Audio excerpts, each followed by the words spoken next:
Saint Angelo prophesied that Saint Francis would receive the stigmata. Saint Francis, on his part, praised Angelo for his impending martyrdom. Saint Angelo, also known as Angelus, Angelo and his twin brother John were Jews born in 1185. Their parents were Jesse and Maria. The twins converted shortly after their mother died. Maria had apparently received a vision of the Blessed Virgin Mary who welcomed her to the church. Unfortunately, their parents died when the boys were young. Patriarch Nicodemus oversaw their education until the twins turned 18, at which point they joined the Carmelite novitiate at Saint Anne Convent near Jerusalem's Golden Gate. In 1210, the two were ordained priests. Whereas John chose the ascetic life at Mount Carmel, Angelo traveled and preached in Palestine where many dozens of cures were attributed to his intercession. Realizing that his miracles were distracting him from his prayer and the sanctifying life, he withdrew to a hermitage in the desert near Mount Carmel. However, his reputation of miracles followed him there also. In 1218, he received a vision in which Jesus asked him to preach in Italy, which was rife with heretics at the time, specifically the Albigensians, the Bogomils, and the Paderini. The Albigensians were sort of a 13th-century Gnostic, New Age/sexual revolution cult that thought the universe was created by an evil god and abortion was the highest duty and act of love possible. In his vision, Angelo was also told to ask Pope Honorius III to approve a new rule for the Carmelites, which was posthumously granted in 1226. Angelo was a busy man. He had things to do and nothing short of martyrdom was going to stop him. Technically, even martyrdom didn't stop him.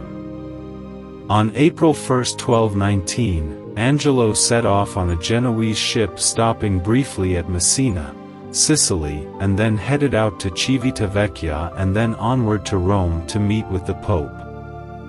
Angelo preached in the Basilica of St. John Lateran, where he met both St. Francis of Assisi and Dominic, who congratulated him for his excellent preaching. He prophesied that St. Francis would receive the stigmata. St. Francis, on his part, praised Angelo for his impending martyrdom. Angelo returned to Palermo, where he was a guest of the Basilians priests for over a month. This is where he healed the 7 lepers I alluded to early. He then healed the Archbishop of Palermo Bernardo da Castagna for good measure. He directed his attentions to the Jewish community in Sicily, converting 200 souls to Christ. He then moved on to Licata in southern Sicily, where his reputation as a miracle worker still dogged him. It was in Licata where Saint Angelo turned his steady, unwavering attention to a local Albigensian warlord/night pervert named Berenger or Berengarius, who was involved in an incestuous relationship with his sister. As mentioned early, the Albigensians were a sex cult that held that no limits are acceptable.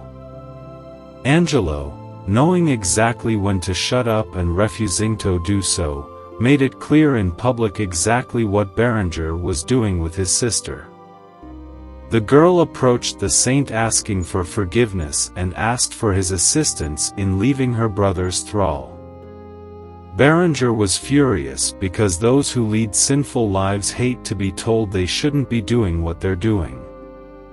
On May 1, 1220, the knight went with several of his henchmen to attack Angelo in front of St. Philip and James Church in Licata, where he was preaching to the gathered crowd.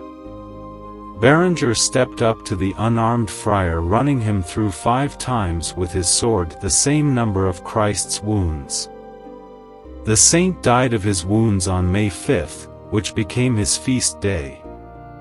While dying, he prayed incessantly to God, asking him to forgive his attacker and begging his defenders to not seek revenge for his murder.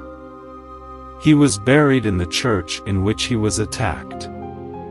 Pope Pius II canonized Angelo as a martyr in 1459. In 1486, his relics were translated from a simple wooden casket to a silver urn. His relics were once again transferred to an even nicer reliquary on his feast day, May 5, 1623. The Sicilians, still upset that their island was the site of Angelo's martyrdom, built Santa Maria del Carmine, a much nicer church, 40 years later, and had the saint's relics moved in August 15, 1662. The church is now his major shrine and a site of pilgrimage which sees many tens of thousands of pilgrims every year, even to this day. The end of a bubonic plague outbreak in Palermo in 1656 was attributed to Angelo's intercession. He's been the patron saint of the good people of Palermo ever since. Apparently, all is forgiven.